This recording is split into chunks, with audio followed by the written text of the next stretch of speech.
Hi, welcome to this video. I'm doing, as the title says, top 5 upcoming games in 2018.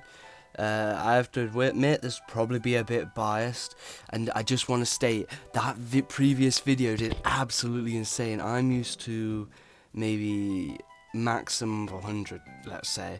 That video, it was like 7 hours it got 200 views, and then by 9-10 hours it got 300, and I think at the moment it's at 450. It's just done absolutely insane. I'm very grateful for having that many views. I think, yeah. But yeah, on with the video. Like I said, I just wanted to thank you. So coming in at number 5, the Pokemon 2018 game. Now I believe this should be in number 5, mainly because the idea of a core Pokemon title on the Switch is just the idea. I can't not put it on the list because the idea just sounds so good. We're so used to it being on the handheld, but now we finally got a hybrid console. You know, it's over there. I think it's over there. Hopefully it is. It's over there.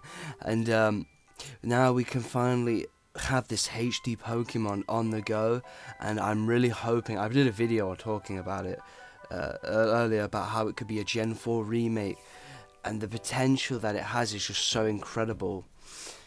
I know we've hardly seen any gameplay of it. I know it shouldn't really be on here because I'm not even sure they said it's 2018. They said sometime next year, which is pretty much it, 2018. We haven't even seen any gameplay yet, but it's a Pokemon core title on the Switch. I think you know, I'm biased, so I'm a tiny bit biased. I'm not that biased.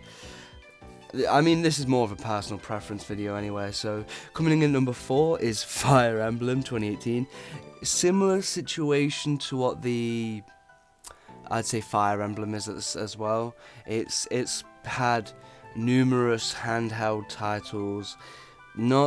Pokemon's more of a mainstay, whereas Fire Emblem has had console, you know, games before. Like there was one on the GameCube, believe there was one on the Wii, there was one on the NES. You know, games like, I think there was one on the NES. But either way, what was that? I've lost track now. Yeah, the console. The thing with a Fire Emblem console game is that I'd love to see a HD Fire Emblem on the Switch. It would just be amazing. Similar situation to Pokemon, like I said before. On the Switch HD, it would just look amazing. And all I ask that they don't is just don't make it into 3 parts, please. Yeah, and like the hardware can give them an extra edge. So I've written some notes. Coming in at the 3rd spot is Red Dead Redemption. I know this is number 1 for some of you out there, but I haven't seen enough to justify putting it at 1 yet. It might be 1 later on. Predictions. These kind of videos are subject to change once you see more gameplay and you kind of get a better feel for a game. We've only really had 1 trailer, and it was a pretty good trailer, but let's face it, we didn't see any gameplay. And that's why the other videos games aren't higher on the list, because we haven't seen gameplay yet. But what was that? Red Dead Redemption. Justify putting it on. Yeah, the first one was incredible. It was one of the best Western games ever made, pretty much. I seriously do believe that it could be one of the best games of 2018 overall. But yeah, I mean, it's Rockstar. Rockstar made GTA 5. It's bound to be one of the best games of the year. But coming in at the second place is Dragon Ball Z Fighters. Do you remember that 2D 3v3 Dragon Ball Z game they announced? That just looks so good.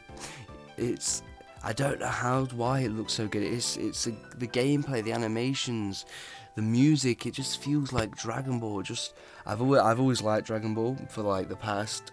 What was my first game? I think it was Raging Blast. Ever since Raging Blast first came out, loved it. I watched Super. I'm hoping they better have Hit in this game. I want to see Hit. I wouldn't mind not having too many Super characters, just as long as there's like maybe Beerus, Jiren, and maybe Hit. You know, some of the big ones. And I played a bit of Xenoverse. It was fun, but it just, I don't know. I think it's just I've played better 3D games like Raging Blast was probably one of the best. I'm not actually. I think it was my favourite 3D Dragon Ball Z game, and the Xenoverse just, I didn't like how too focused it was on online. Although this kind of new one is focused online, but it's a whole different way. It's more of a competitive scene. Maybe it's the competitive aspect that I really like about Dragon Z Fighters. But yeah, I want hit. The last game, if you know me, you probably know what this is. It's State of Decay 2. I State of Decay 2. This might be. You probably dislike the video saying, well, why don't you put this over all these games, State of Decay 2? It's because we've seen the most of it. It will probably be low on the list if we saw more of these other titles, but I'm really looking forward to seeing it. I played State of Decay 1 on the Xbox 360 and then on the Xbox One. I loved all the DLC. I made like stories with the characters exploring the world, building up some community, surviving. I like the military stuff, even though that was less of a survival and more of like the military have got jobs to do. That was nice change of pace. But with the new one, I'm hoping that they introduce, well, I think they are introducing 4-player co-op, a new map and all these new gear, and we can just explore and redo what the great was about the first one, with hopefully a more refined engine, because there were some mistakes with that engine. I think a lot of games similar to, like, not AAA games, kind of have a wonky car engine. However, that was my personal top 5. If you agree or disagree and you hate what I had to say, tell me below. Tell me your top 5. That'll be interesting. And with that, goodbye and thank you for watching. Oh, my voice.